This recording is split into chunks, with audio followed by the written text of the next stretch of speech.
Terima kasih atas waktunya bersama kami, Pak Gatot Nurmantio di Prime Time News. Pak Gatot, mengapa Anda memutuskan turut serta dalam gerakan menyelamatkan pemilu ini? Apakah memang ada hal yang sangat dikhawatirkan? Bukan karena pro kontra pada kandidat-kandidat presiden.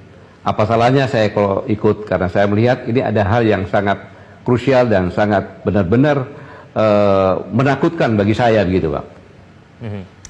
Apa yang menakutkan itu, Pak Gatot?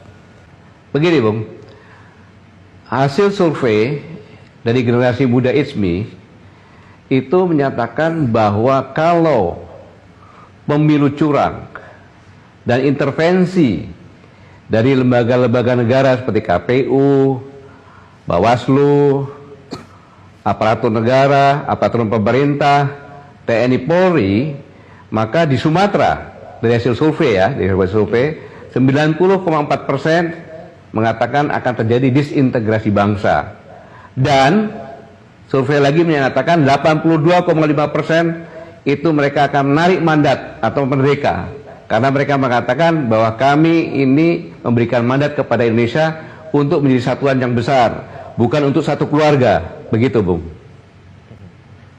Apakah ini artinya bahwa ada potensi kekacauan, Pak Gatot, yang bisa saja terjadi ketika pemilu 2024, 14 Februari 2024 usai begitu? Masalahnya kalau cuma kekacauan itu kecil, tetapi kalau negara ini terpecah menjadi beberapa negara, ini yang sangat luar biasa. Makanya saya harus berbicara di sini. Jangan sampai ini terjadi. Begitu, Bung. Dan sekarang yang krisis di negara ini adalah ada upaya-upaya atau indikasi atau dari hasil survei yang berakibat disintegrasi bangsa, dan beberapa daerah di Sumatera akan menyatakan merdeka atau lepas mengambil mandatnya. Ini yang sangat-sangat berbahaya, yang saya harap semua anak negeri mempunyai perhatian kepada ini. Kalau itu dilakukan, terjadi intervensi, cawe-cawe, kecurangan yang dilakukan oleh pemerintah, aparatur pemerintah, KPU, Bawaslu, TNI, dan Polri. Untuk itu, maka agar negara ini selamat, kita semua anak bangsa, semuanya harus sadar bahwa pemilik sah negeri ini adalah seluruh rakyat Indonesia.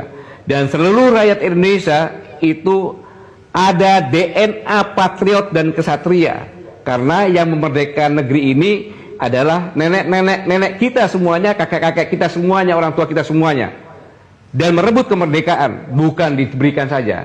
Untuk itu maka saya bangkitkan lagi DNA kesatria dan patriot untuk menjaga agar negara ini tidak tercabik-cabik, agar kesultanan kerajaan yang di 43 ini yang memberikan mandatnya untuk menjadi kesatuan yang besar itu tidak menarik mandatnya lagi. Maka semua harus berani mengatakan bahwa apabila ada yang curang, apabila yang tidak netral, apabila yang ikut intervensi, baik itu dari kepala desa sampai ke presiden, dari prajurit rendah sampai dengan Panglima TNI, dari Bayangkara rendah sampai Kapolri, ikut cawe-cawe, maka itu adalah pengkhianat negara yang membiarkan negara ini akan tercabik-cabik dan terpecah-pecah. Itulah yang harus kita sama-sama bangkit. Maka katakan, mari kita bentuk posko siaga, Indonesia Siaga, di mana kita semuanya bersama-sama, semuanya termasuk kepala desa, Babinsa, Babinkamtipmas, semuanya bersama-sama menjaga dan melihat jangan sampai ada kecurangan. Begitu Bang. Pak Gatot, apakah memang keadaan seperti tidak netral, cawe-cawe, apakah memang hal-hal itu yang terjadi pada saat ini?